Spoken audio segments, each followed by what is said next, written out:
Boruto के पहले episode से ही किशिमोटो सेंसे ने हमारे अंदर बोरुटो वर्सेस कवाकी की फाइट देखने की चुल मचा दी थी। और जैसे जैसे बोरुटो सीरीज आगे बढ़ती जा रही है, हमारे अंदर की चुल भी बढ़ती जा रही है कि अगर इन दोनों की फाइट होगी तो नाचेगा कौन और नचाएगा कौन। लेकिन अफसोस अभी तक हमको इस चीज का जवाब नहीं मिला। बट मेरे प्यारे मित्रों, टेंशन मत लो, आज इस वीडियो में हम इस चीज का जवाब ढूंढने की कोशिश करेंगे कि कौन है ज्यादा स्ट्रॉन्ग, कौन टिका रहेगा एंड तक। तो अब इस इंट्रो को च्युइंगम की तरह ज्यादा लंबा ना खींचते हुए करते इस वीडियो को शुरू।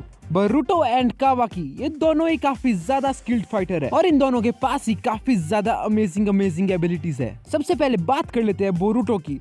बोरुटो के पास एक बहुत ही बड़ा जेनेटिक एडवांटेज है, जहां पर एक तरफ उसके बाप दादा होकागे की गद्दी पर बैठे थे, वहीं दूसरी तरफ बोरुटो की माता Shri one of the most strongest clan ह्यूगा clan से बिलोंग करती है। और वहीं बोरुटो ने काफी यंग एज में ही रसेंगान को सीख लिया था, और वो भी काफी कम टाइम में। इस बात में कोई संदेह नहीं है कि बोरुटो एक जीनियस है, और शायद बोरुटो ने ही न्यूटन को ग्रेविटी का आइडिया भी दिया होगा। खैर, बोरुटो के पास उसके फादर की तरह ही very huge amount of chakra भी है, और अब तो बोरुटो के पास कर्मा भी है, जिसकी वजह से वो किसी भी नेचर बेस्ड अटैक को एब्जॉर्ब कर सकता है। ऑन द अदर हैंड कवाकी भी कुछ कम स्ट्रॉन्ग नहीं है। कवाकी किसी टाइम कारा ऑर्गेनाइजेशन का पार्ट हुआ करता था, और अमाडो की वजह से उसकी बॉडी में काफी साइंटिफिक टूल्स भी इंस्टॉल्ड है। और जब लीफ विलेज में इलेक्ट्रिसिटी कट लगता है तो वहाँ के लोग कवाकी को ही पावर बैंक बना के अपना फोन चार्ज करते हैं। कवाकी अपनी बॉडी पार्ट्स को भी रिप्लेस कर सकता है, जैसे कि उसका प्रोस्थेटिक आर्म। कवाकी को जेगर ने एक्सपेरिमेंट करके एक आर्टिफिशियल वेसल बना दिया था, जो कैपेबल है इमेंस अमाउंट ऑफ चाक्रा को लेने के। और बोरुटो की तरह ही कवाकी के पास भी कर्मा सील है, वो भी किसी भी प्रकार के नेचर बेस्ड अटैक को एब्जॉर्ब कर सकता है। एंड कवाकी की कर्मा उसको एबिलिटी देती है कि वो पोर्टल के थ्रू किसी दूसरे डायमेंशन में ट्रेवल कर सकता है। एंड कवाकी अपनी कर्मा सील को ज्यादा अच्छे से कंट्रोल कर सकता है, क्योंकि उसने कर्मा सील बोरुटो से पहले ऑब्टेन की थी। तो अब बोरुटो एंड कवाकी को कंपेयर कर लेते हैं उनके डोजुत्सु, निंजुत्सु, टाइजुत्सु, इंटेलिजेंस, चाक्रा के बेस पे।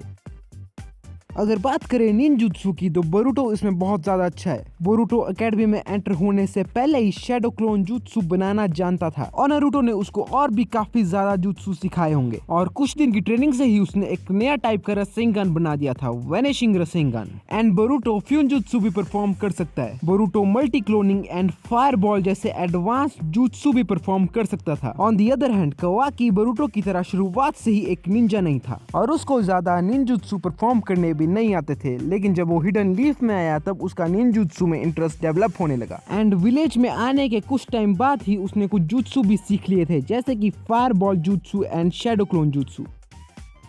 जब बोरुटो 8 साल का ही था, तब से ही वो अनकॉन्शियसली जोगान को यूज कर पा रहा था। उसकी जोगान थ्रेटनिंग सिचुएशन में खुद ही एक्टिव हो जाती थी। जोगान बोरुटो को एबिलिटी देती है ऐसी चीजें देखने की जो नॉर्मल आईज नहीं देख सकती। बोरुटो अपनी जोगान से लोगों का चाक्रा फ्लो भी देख सकता है, और अपने टारगेट को उसके चाक्रा से ट्रैक भी कर सकता है। और वहीं कवाकी के पास इशिकी ओत्सुसुकी का डोजुत्सु है। कवाकी अपने डोजुत्सु से किसी भी ऑब्जेक्ट को समन कर सकता है, जो कि उसने किसी अल्टरनेट डायमेंशन में स्टोर करके रखा है, जैसे कि ये क्यूब्स एंड बार्स। बट इशिकी की तरह कवाकी अपने डोजुत्सु को उसकी फुल पावर में यूज नहीं कर पाता है।